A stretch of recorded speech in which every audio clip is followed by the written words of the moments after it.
박영환의 시사 1번지 2부 이어갑니다. 김영주 전 더불어민주당 의원, 김두수 시대정신연구소장, 장진영 국민의힘 동작갑 당협위원장, 그리고 이민찬 상근 부대변인 4명 함께하고 계십니다. 자, 2부는 민주당으로 한번 넘어가 보도록 하겠습니다. 어제 신임 원내대표단 이제 인선 발표를 했는데 면면을 살펴볼까요? 이제 원내 수석은 송기현 의원, 원내 대변인은 초선의 변호사 출신, 그리고 김한규, 이소영 의원이 각각 임명됐고요.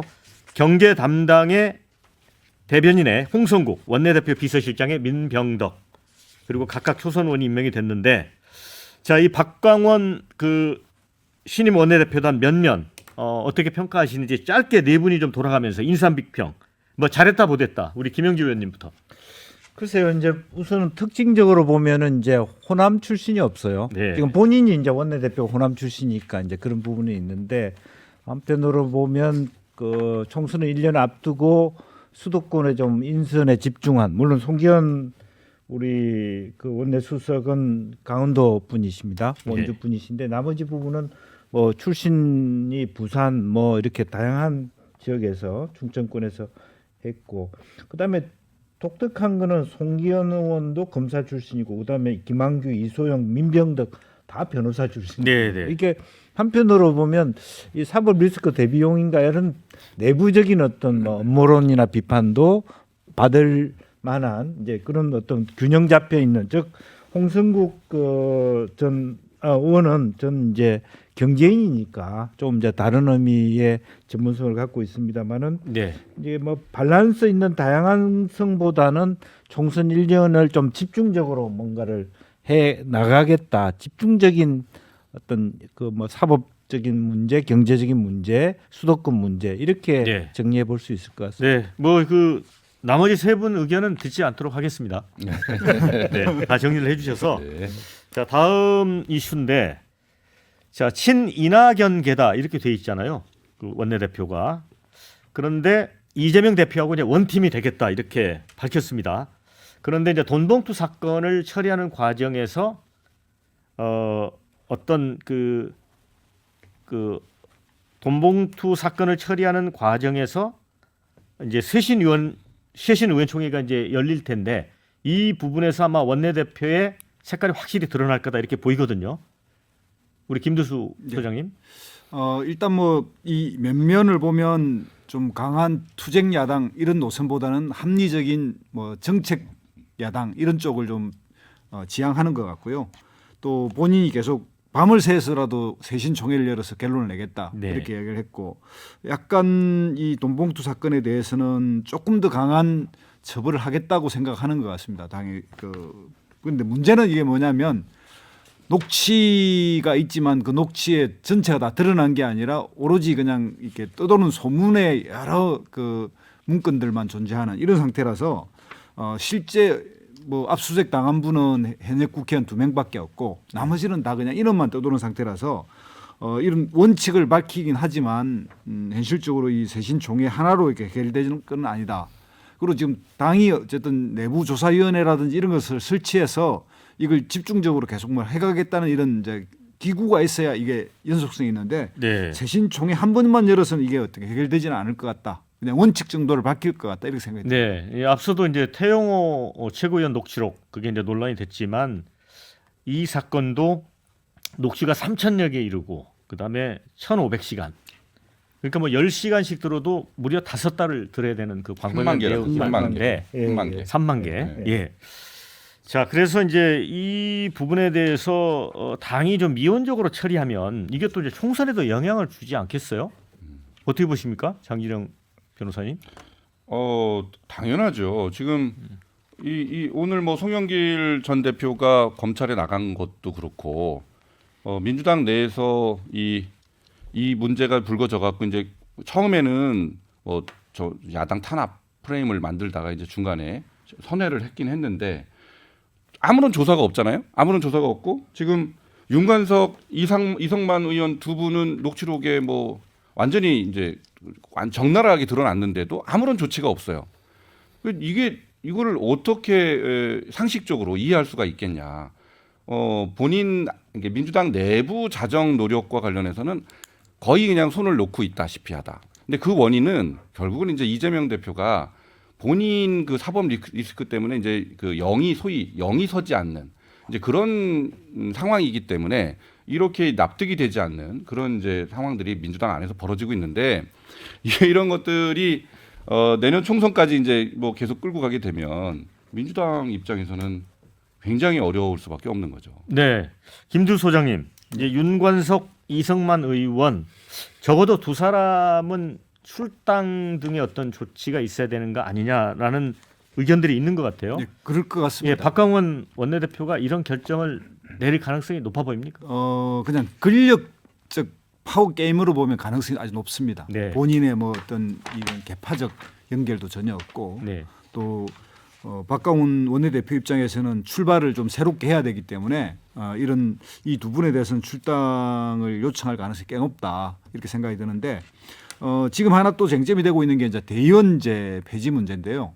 대의원제도가 민주당에서는 상당히 아픈 역사입니다. 그러니까 민주당도 그렇고 국민의힘도 그렇고 이제 지역적으로 이제 편중이 돼 있지 않습니까?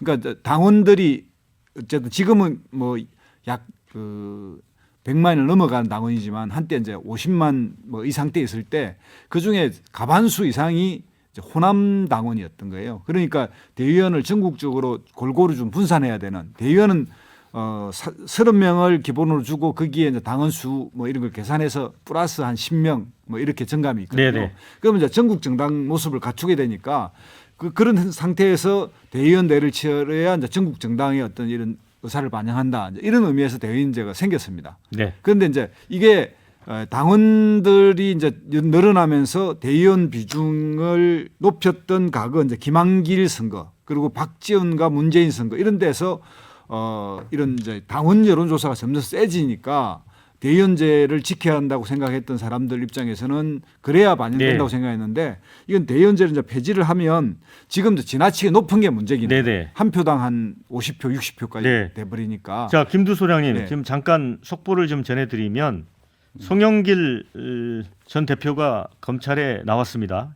기자들하고 만났는데 주변 사람 말고 나를 구속하라 이런 입장을 냈고 또 이제 검찰하고 윤석열 정부를 또 저격을 했네요. 김건희 수사는 어떻게 되는 거냐 이런 발언을 했고 이제 국힘에서는 일종의 쇼다 이렇게 이제 폄하를 했고요. 자, 토론 계속 이어가도록 하겠습니다. 예. 자, 이민찬 부대변인 어떻게 보세요? 민주당 아까 그 국힘은 징계 수위가 높다 그랬는데 저는 어떻게 될 일단 것 같아요? 이 친명이 세긴 민주당 지도부가 약간 정상화되는 첫걸음이 아닌가라는 기대를 좀 했었거든요. 인선을 보고. 그런데 우리 이 박강원 원내대표 요 며칠 행보를 보면 아직 좀 헷갈립니다. 우선 말씀 주신 대의원제도 폐지에 대해서는 크게 동의하지 않으시더라고요. 박강원 원내대표 같은 경우에는. 네. 그리고 이소영 의원 같은 경우에는 전당대회 전수조사를 요구했었던 분인데 이 얘기도 쏙 들어갔어요. 그래서 저는 민주당 오늘 원내대책회의 백드롭에서 보면 담대한 변화, 견고한 통합이라는 문구를 내걸었는데 이 담대한 변화가 먼저 보이려면 지금 당면한 문제부터 제대로 짚고 넘어가야 되는데 그 바로 따라붙는 견고한 통합. 이 통합은 친명과 비명과 통합을 한다는 얘기밖에 들리지 않거든요. 그래서 도대체 어떤 지향점을 갖고 있는 건지 어떻게 지금 원내를 운영하겠다는 건지에 대해서 좀 헷갈립니다. 네, 이제 이와 관련해서 그 이른바 이제 개딸이라고 있지 않습니까?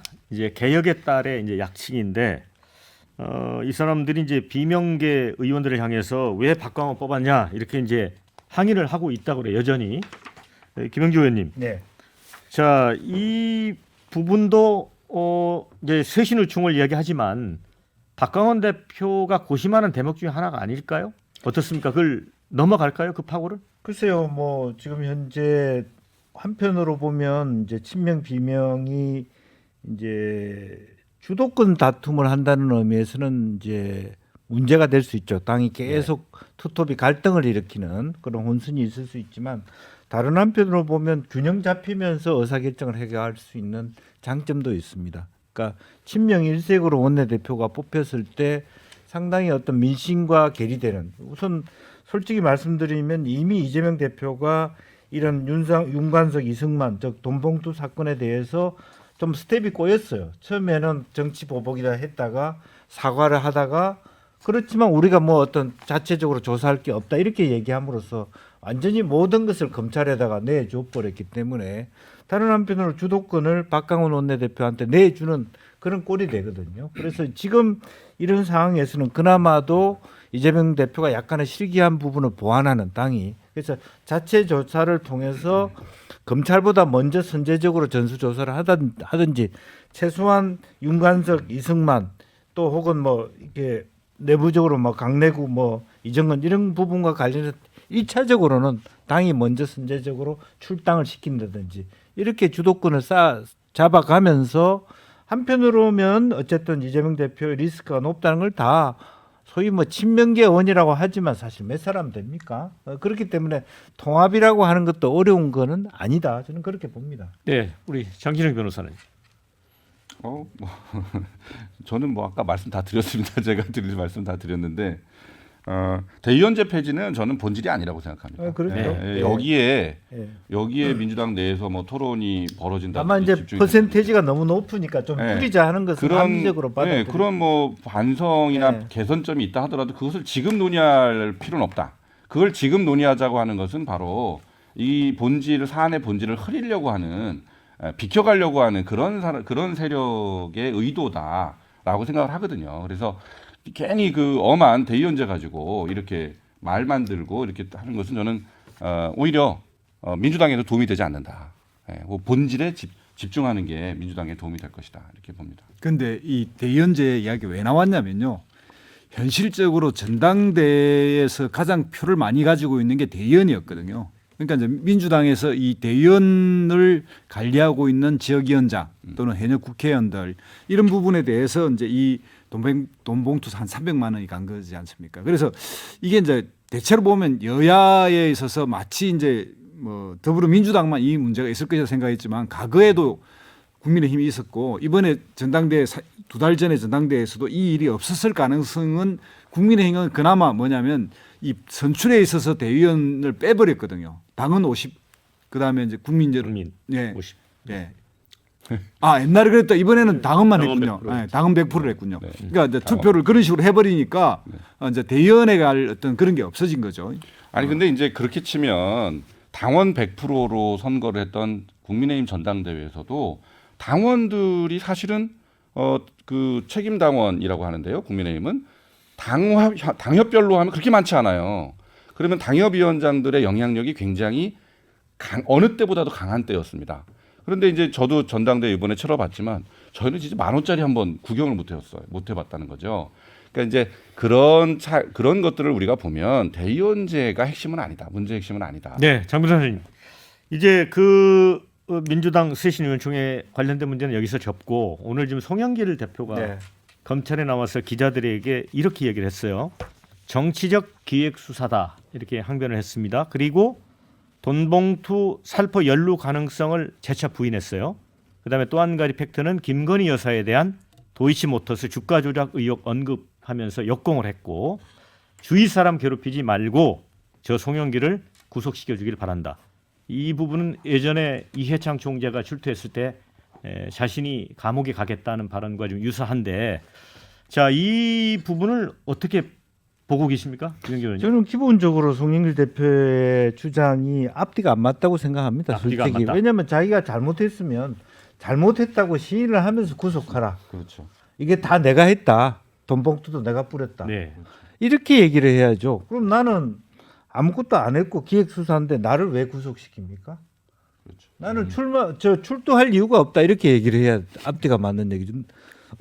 처음에는 또 아랫사람의 일탈로 얘기했다가 다 내가 책임질게. 근데 책임질 게 아무것도 없다. 이건 굉장히 순한 논법에 불과하기 때문에 차라리 저는 그리고 난 다음에 뭐 도이치모터스 그런 얘기를 굳이 할 필요 없고 일정 정도 이런 부분은 내가 잘못했다.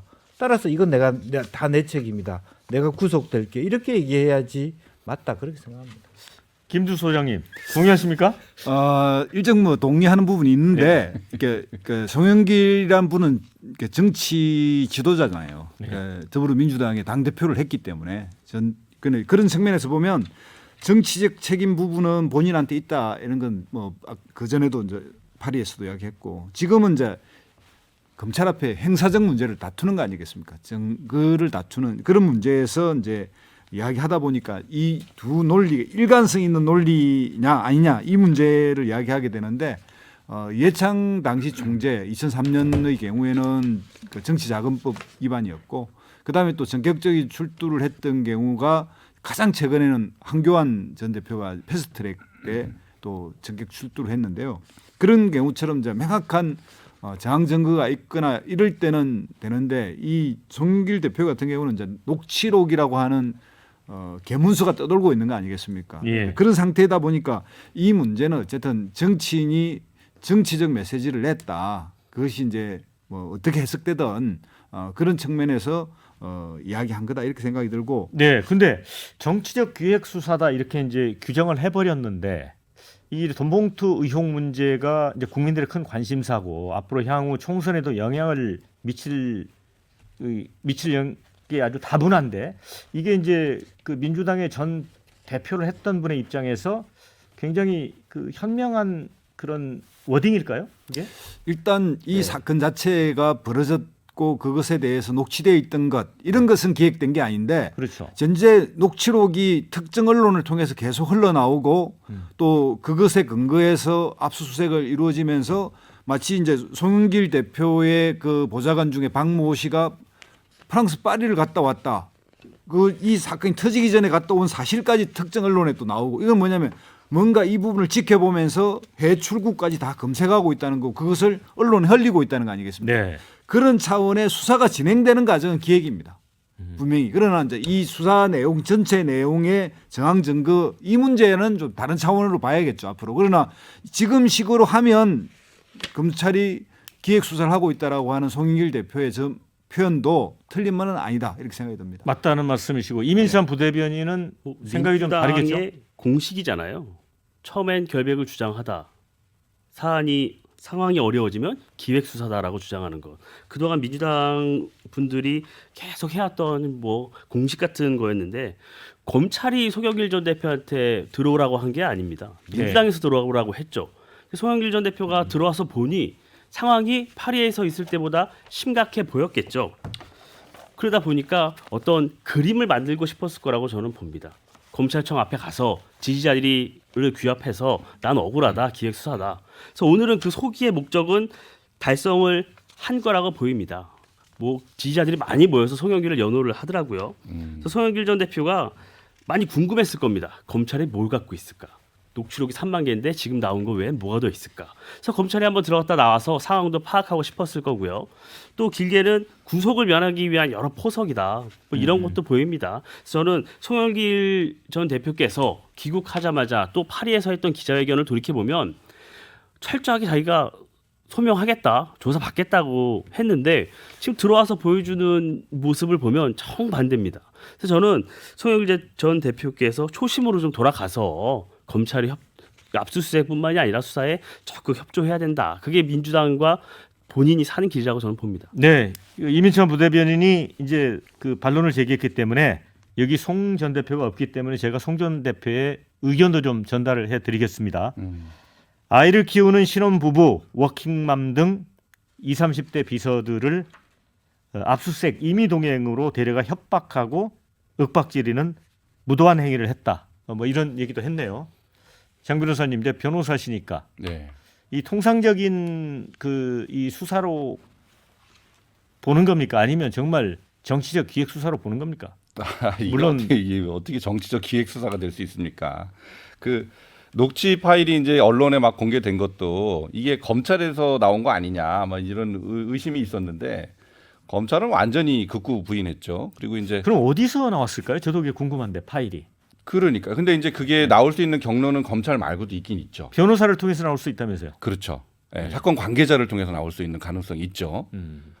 그렇기 때문에 이제 이걸 검찰 기획 수사다 이렇게 얘기하기에는 이제 저는 그건 근거가 부족한 얘기다 이렇게 생각이 되고 지금 이제 송영길 대표가 아까 이제 김영주 의원님께서 뭐 아주 잘 지적해 주셨는데 되게 웃기잖아요. 아니 그 이정근 사무부총장의 개인적 일탈이다. 그리고 나는 모른다. 이렇게 얘기를 해놓고 네. 나를 불러달라. 이렇게 얘기를 해요. 그러면 검찰이 왜 부르죠?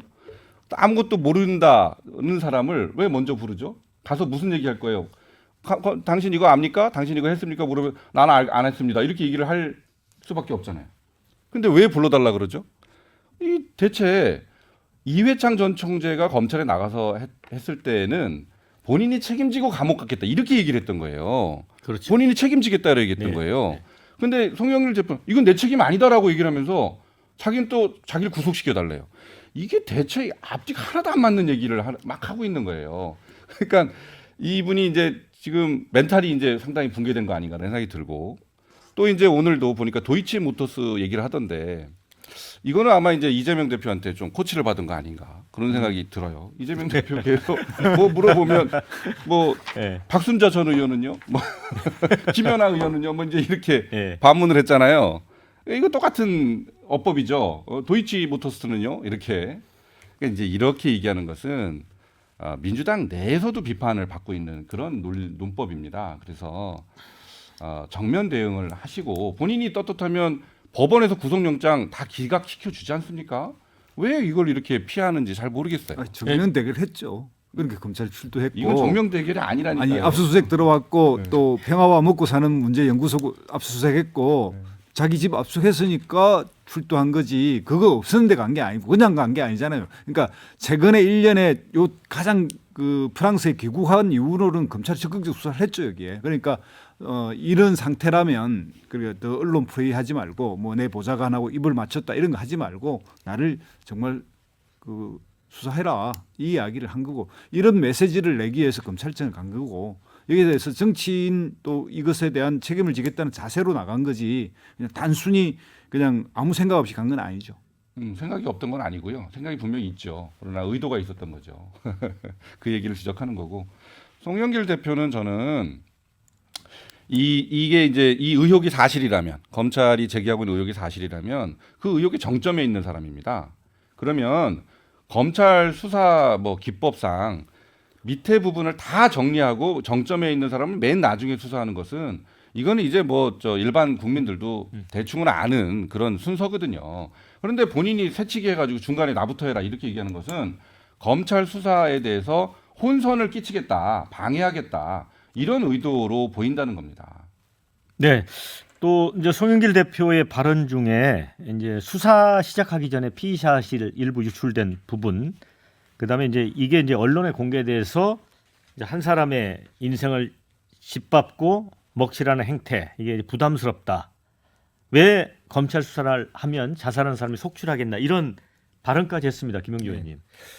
근데 그런 의미에서 제가 좀 그 발언이 좀 하나의 단일한 메시지로 굳게 가지 못하고 있다. 네. 그러니까 실제로 본인 나를 구속하려 하면서 또 다른 이야기들을 막 하잖아요. 이제 그런 부분들이 자기 정치를 함에 있어서도 선 굵은 정치를 못 하고 있다. 차라리 지금 같은 경우는 정말로 입장을 바꿔서 검찰이 기획 수사를 한다 그러면 네. 내년 2월 달 정도 딱 하면 좋아요. 네. 총선 한두 달 앞두고 네. 빼도 박도 못하고. 네. 근데 기획 수사를 하는 입장에서 너무 빨리 밝혀진 부분이 있을 수도 있다. 그렇다면 선당 우사 차원에서는 오히려 본인이 검사들이 하자는 대로 빨리 수사를 하게 해서 마무리를 빨리 짓는 올 연말까지는 마무리를 짓게 하는 것이지. 이것은 사실 어떻게 보면 아무것도 아니에요. 수사를 빨리 하는 것도 아니고 제가 느낄 때는 솔직히 이게 뭐 논란만 복잡하게 만들 뿐이지 수사를 빨리 하게 하는 것도 아니고 그 이 문제로 인해서 본인이 굉장히 클리어해지는 것도 아니거든요. 근데 민주당 입장에서는 수사가 빨리 종료되는 게 낫지 않습니까? 아니 그런 의미에서 굳이 이 행위 자체가 민주당에 도움이 안 된다고 저는 보는 거예요. 차라리 선당 우사라고 하는 것은 어쨌든 빨리빨리 수사해서 빨리 나를 불러달라 이게 가장 최선의 메시지이지 미리 가서 내부터 수사해라 이렇게 얘기하는 것은 검찰하고 조율도 안 돼가지고 하는 것은 쇼잉에 불과한 거예요. 네, 지금 이제 시간이 한 20초밖에 안 남았는데 우리 마지막으로 김두수 소장님, 예. 그래도 송영길 우리 전 대표를 한번 옹호하는 발언 해주시죠.